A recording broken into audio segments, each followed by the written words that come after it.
Primero te voy a preguntar, ¿crees que la sociedad está sobresexualizada? ¿Qué papel debería tener el sexo en nuestra vida a día de hoy? Si es normal pensar continuamente en sexo, darle un valor sobredimensionado, ¿no? Que incluso pueda desplazar otras áreas de tu vida. Y como siempre, a mí, yo soy una persona que si no entiendes los orígenes de las cosas, no, aunque describamos perfectamente qué está sucediendo, necesito saber el por qué.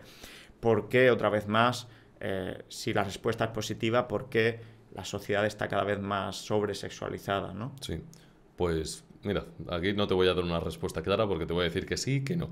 Para mí no es que la sociedad esté hipersexualizada, sino que hemos movido la sexualidad a esa parte superficial y fácil de comprender y fácil de consumir que hemos comentado al principio del podcast. La sexualidad ya no la contemplamos como, creo, el acto sexual, bueno, el reproductivo, el aspecto reproductivo como se ha quedado ahí relegado, o sea, la sexualidad ya no es reproducción, tiene mucho más que ver con el placer, con el tener una vida sexual sana con tu pareja o con varias parejas, ¿no? Ahora está todo muchísimo más abierto, pero creo que lo hemos banalizado mucho, lo hemos superficializado mucho y al crear esa imagen superficial del sexo, pues lo hemos convertido en una comodidad de libre consumo de todo el mundo. Como comer patatas fritas. Como comer patatas fritas, ¿no? Quien ve pornografía es completamente gratis, fíjate, o sea, algo tan bestia también que genera tanta dopamina es completamente gratis y el catálogo es absurdamente inmenso, o sea, ni en una vida entera o 2 o 3 vidas enteras podrías ver todos los vídeos y todo el contenido que hay en internet. Ni aunque fueras emperador antes, ¿no? Nada, es imposible. ni aunque tuvieras 5.000 ojos en todo el cuerpo sería posible.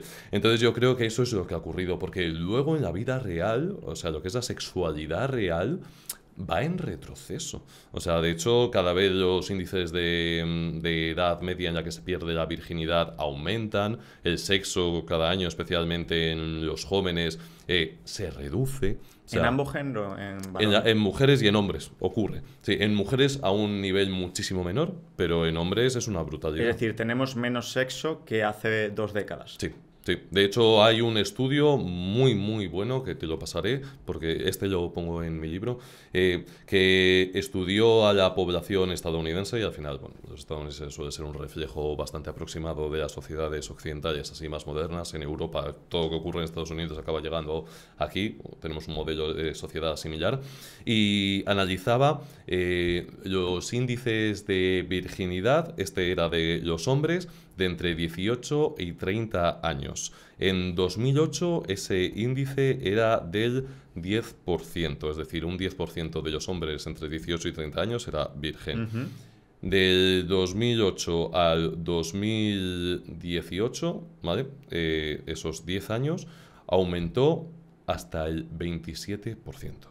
Es decir, casi 1 de cada 3 jóvenes en 2018. Estamos en ya 2023, sí. O sea, han pasado 5 años. Lo que me asusta es que esa respuesta seguramente esté incluso infrarrepresentada, porque me imagino que no han ido a sus casas a ver si son vírgenes o no, les han preguntado. Claro, han ido y el hombre precisamente es muy reacio a decir, como que tiene como tabú o le da vergüenza decir que pueda ser virgen. Imagínate, probablemente las cifras sean superior y después de 5 años, o sea, podemos aproximar que 1 de cada 3 jóvenes, al menos en Estados Unidos, de entre 18 y 30 años es virgen. En Japón, esa cifra hace 4 años, en 2019 creo que era del 50%.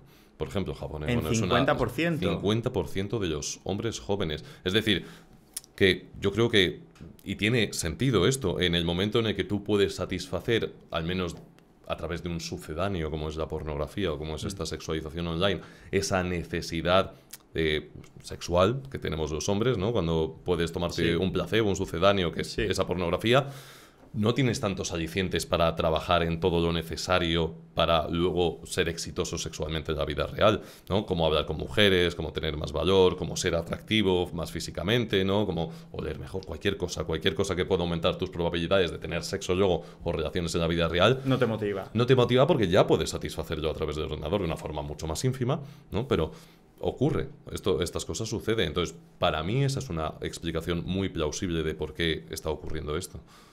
Interesante. Si te fijas, siempre volvemos al comienzo de la charla. Es decir, la sociedad nos ha facilitado enormemente el camino fácil y la mayoría está cogiendo el camino fácil.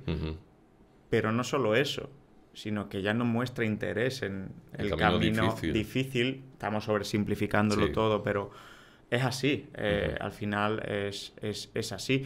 Asusta esas cifras, ¿eh? Quiero decir, al final la sexualidad es parte de la vida y me contrasta, me choca un poco que la sociedad tan liberal en la que vivimos, que ya se habla de sexo de forma totalmente libre, abierta, sin tabú, a relaciones de pareja cada vez, pues hay relaciones de todo tipo, más abiertas, bueno, que en esta sociedad cada vez más libre aparentemente, al menos ideológicamente, ocurra esto. Sí. Sí, sí, sí. A mí me parece decir, bastante bestia. Y fíjate, aquí se nota mucho, me apetece hacer hincapié porque me parece muy interesante la diferencia entre hombres y mujeres. Porque, como te digo, en mujeres estas cifras, si no me equivoco, pasó de un 13%, un 17%, un 4%. Era pequeño el aumento de virginidad en las mujeres. Y esto tiene mucha importancia porque los hombres aquí somos muy básicos. O sea, nuestras necesidades sexuales se satisfacen sobre todo a través de la vista.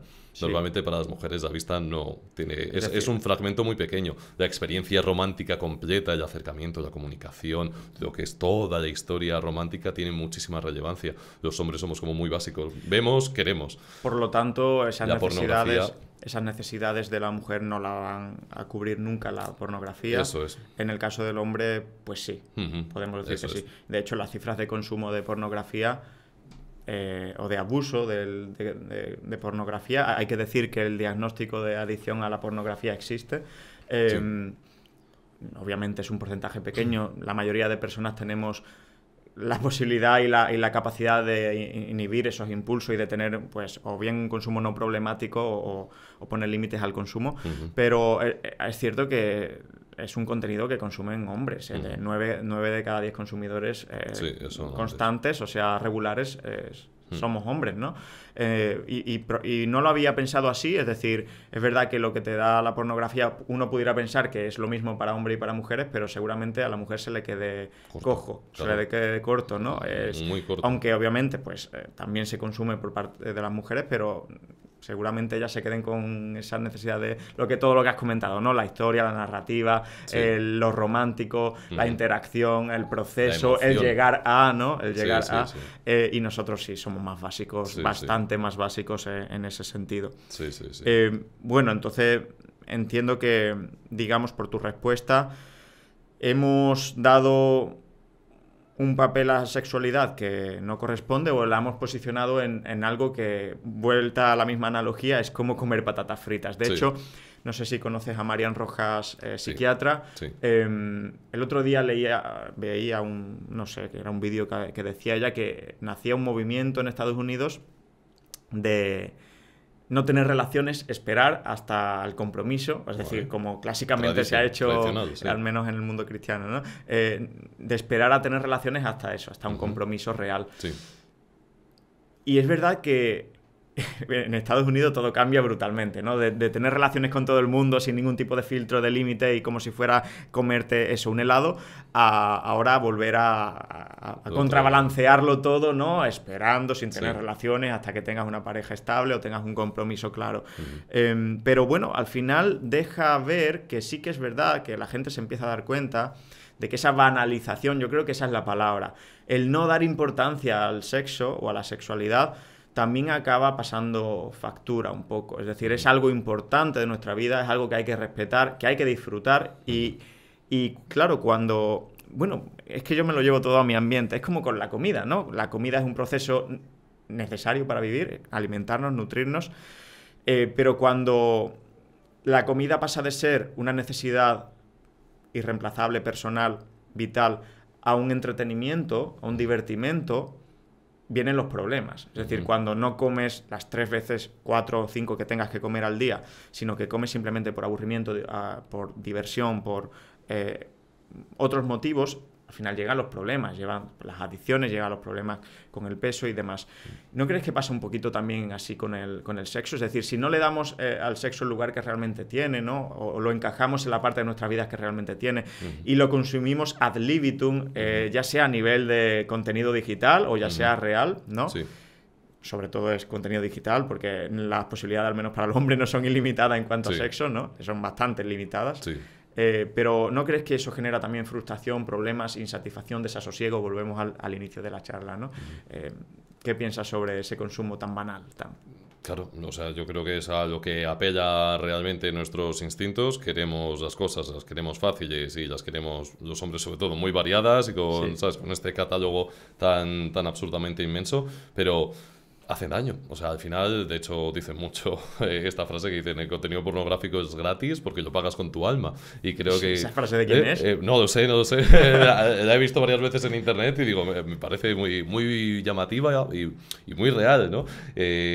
Me parece curioso el tema de este balanceo, ¿no? Entre que has comentado de Sí. lo tradicional y lo Sí, liberal en todo del vuelve y ser. oscila, ¿eh? Sí, En todos los sí. ámbitos. Pero algo que yo creo que sí que hemos hecho es eso, reducir al sexo, y ya no es solo el sexo en términos de pornografía y digitalización, sino en un acto de mete-saca y ya está. Sí. En las religiones normalmente, de todo el mundo, además, el sexo tiene una influencia brutal, es la unión entre dos personas. Y creo que incluso la persona que más sexo libre tenga se dará cuenta de que tener sexo y unirte en ese acto con una persona con la que compartes algo emocional, que compartes valores e ideas, es 1000 veces mejor que cuando lo haces con una persona que simplemente lo que quieres es desquitarte una noche y ya está, no tiene nada que ver. Además, ya no lo hablo desde el punto de vista tradicional. El hinduismo tiene el Kama Sutra, que es el repertorio más grande de posturas sexuales de todo el mundo, y es precisamente del hinduismo, es de, ¿no? O sea, es tradicional, es muy antiguo, o sea, pero se le daba muchísimo más peso al sexo. Se como le una respetaba. unión. Se le respetaba, era una unión entre dos almas, no era algo de, venga, un gustito aquí abajo y me quito, ¿no? Entonces yo creo que cuando lo respetas, cuando lo ves más como esa unión, por mucho que tengas más o que tengas menos, le das el valor necesario. Y ya cuando le das ese valor necesario,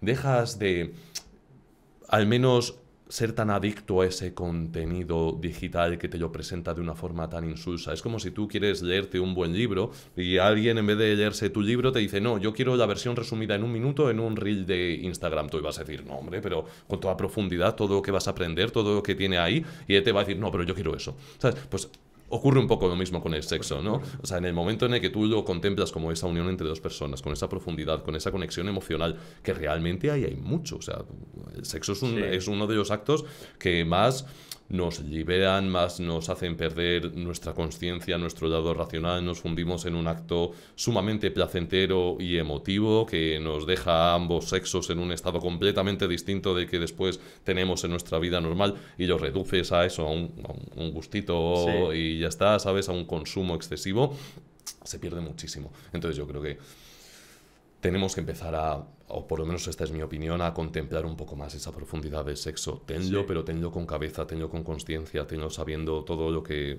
implica. Además, de esta forma, además, luego pues se ahorran todos estos problemas de Muchos paternidades, maternidades no Bueno, deseadas. ya sí entramos a Claro, ello. claro, enfermedades de transmisión sexual y Sí. todas estas cosas.